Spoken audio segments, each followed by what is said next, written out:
next question. Analyze the reasons for the NPS and its impact on the Indian economy. So again, there are two parts. The first part is talking about the analysis, analyze the reasons of the NPA and its impact on the Indian economy.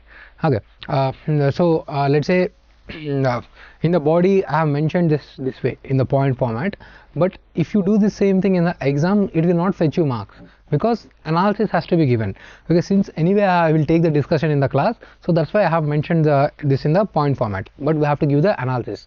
Now what should be the introduction? If you see this introduction, I have tried to mention both things, right? As per the RBI data, the gross NPA of the banks, which stood at 2.4% in the March 2011, has surged to the 11.50% in 2050. Okay, which can negatively affect the financial sector. The rise of NPS. What is actually NPA?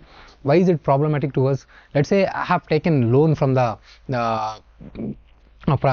bank, and I have not paid either principal amount. Okay, let's say I have taken 1 lakh. Okay, I have not written 1 lakh and I am paying 10% interest. I have not paid interest also for the 90 days. Okay, then the loan becomes kind of non-performing asset to the banks. When this non-performing asset increases, as per the recent norms of the RBI, banks have to do some kind of provisioning. Okay, let's say now for the 1 lakh is lost, they have to keep some amount of money from their profits. Okay, like say 1 lakh.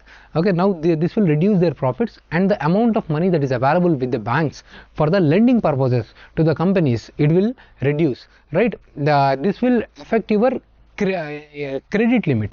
Okay, the recently the economic survey has talked about there is a rise in the increase the credit capacity of the banks. It is near to the 100% of the GDP.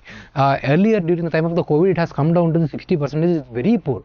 For the developed nations, it is as high as 140%. Okay, the credit levels, credit capacity of the banks should be very high.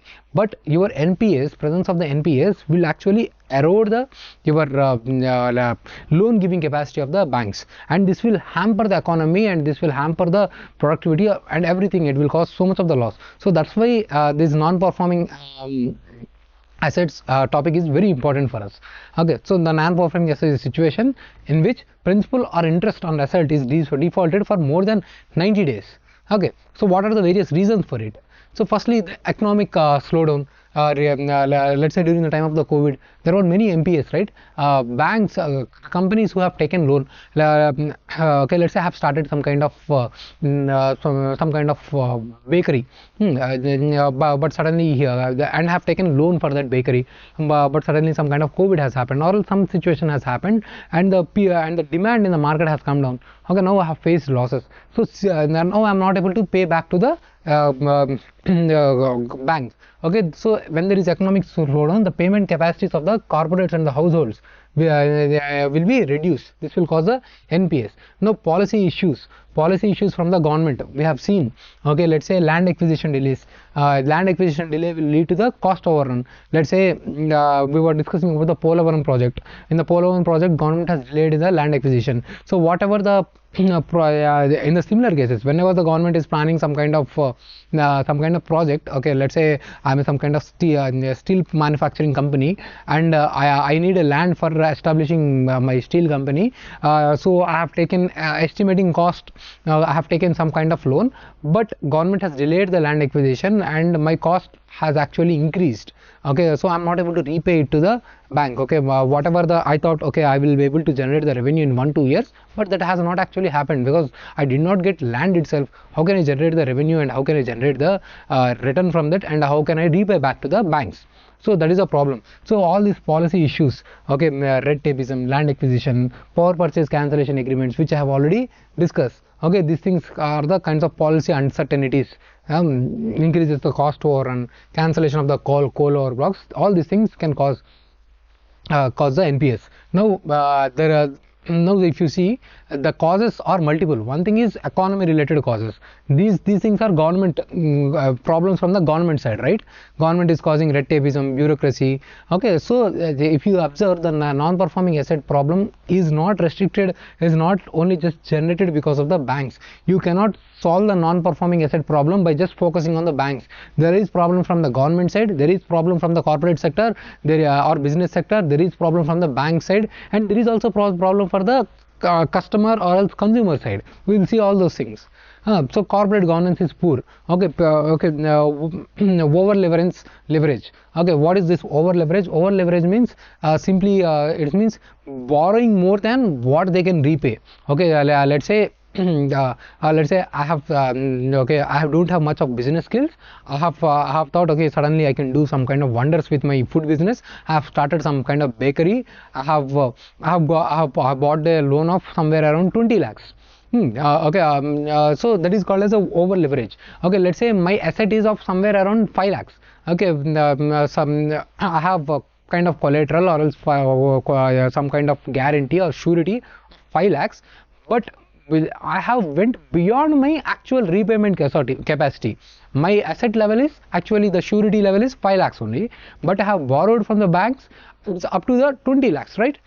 So this is called as over leverage. You are borrowing, the debt level is more than what actually your repayment capacity is. Okay, so that is called the over leverage. Now in order to do this thing, maybe in order to get 20 lakhs loan, there is also possibility that I have went to the bank. The bank, I have told them, okay, I will give you 2 lakhs to you, approve loan for me. So corruption practices might be done by the bank manager also. That is also a kind of possibility. Or the bank manager might not have done due diligence. Okay, he might not have properly researched. Okay, this guy does not have the capacity to start a food business. Okay, this guy does not have that much of capacity. Without due diligence, he has just approved the loan. Okay, or that might be possibility that already I have taken loan from some other bank, I have defaulted. In order to repay their loan, I am taking bank from some other bank. Okay, such kind of evergreening can also happen. There might be a circumstances where there is no communication between the banks. So because of this thing only, RBI has introduced core banking solution, SWIFT mechanisms, where the banks interact with each other. All the information are shared, centralized. Okay, there is also CIBIL scoring. Those things are reforms are initiated. Those reforms you have to go through. Okay, or I have got the money also with me, but still I don't want to just pay. I'm willfully defaulting. Okay, this is a kind of corrupt practice. Okay, or else poor PPP contracts. Okay, PPP means government and private together collaborate. Okay, to bring some kind of business. Okay, let's say I have collaborated with the government, but without properly reading the projects. Okay, we are doing so many PPP projects, but there is no proper legal backing, there is no regulatory mechanisms, there is no proper mechanisms for the person who have entered into the PPP project to withdraw from this PPP project. This PPP sector itself needed reforms. Okay, the PPP is also a syllabus topic in your exam. It is also very important topic.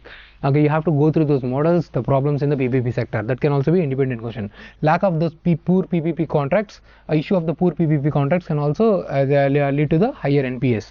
Like I have told you, banking, lack of due diligence, nepotism and cronyism, like done in the case of Nirav and the Nirav Modi PNB scam. Okay, and also political interference. Sometimes, okay, banks or government will come and say, okay, default those, okay, allow those loans. He's a small farmer. Government will say, okay, let's say, okay, he's a small MSME. Okay, let's clear the loan. Okay, so such kind of political interference also happened with the objective of the social objectives. Or else generally banks are not allowed to work with the kind of freedom.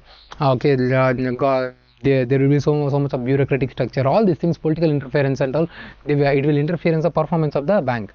Okay, so that is also the point. Government role of social justice, loan waivers, collateral free loans, all this result in the impact. Okay, so what will the impact? The credit growth can be decreased. Okay, during the COVID, it was 70% of the credit growth. Now it is close to the 100%. When there is higher amount of the NPA, now there are higher amount of the public sector banks, right? Now like I have told you, there should be provisioning norms. Greater the NPA, greater should be the provisioning. Now the public sector banks, from where do they get the money? Again, the government has to push more money. When the government pushes more money, it will also increase the fiscal deficit. If the government does not take care of this provision, then it can lead to the banking collapse. Defaults by the banks can increase and decrease the people faith in the banking. Already the financial inclusion is not very strong in India. If any such kind of banking collapse happens and people lose trust in the Indian banking system, then it can cause disaster. There was a scenario in the 2017 and 2018 time period where the RBI's financial report used to say that there is the emerging crisis, NPAs are very high, but now that the situation has been gone. Okay, the situation has been reduced. Now the NPAs have come down to the tolerable limits. Okay, yeah. So this point is in that context. Okay, so now twin balance sheet crisis.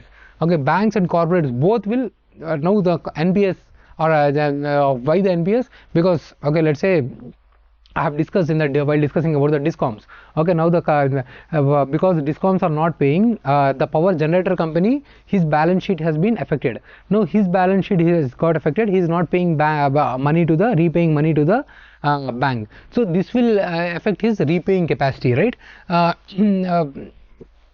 So that is called the twin balance sheet problem. The poor balance sheet of the corporates and banks mutually reinforces each other.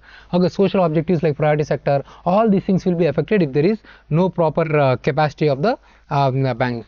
So recently the steps undertaken by the government under the Indradhanush reforms and RBI's financial prudential norms, gross non-performing assets of the Indian banking are expected to fall a decadal low of the 4% by the end of the financial year 2024. Okay, so this is the conclusion that has been introduced. Okay, so you have to go through this. What are these Indradhanush reforms? Okay, the set of 8 reforms, okay, A, B, C, D, E, F, G, okay, the accountability, bank board bureaus, capital infusion, de-stressing of the banks, E means empowerment of the banks. So like this, there are governance reforms of the banks. So some certain reforms have been introduced under the A, B, C, D, F, G. Okay, those reforms you have to go through those.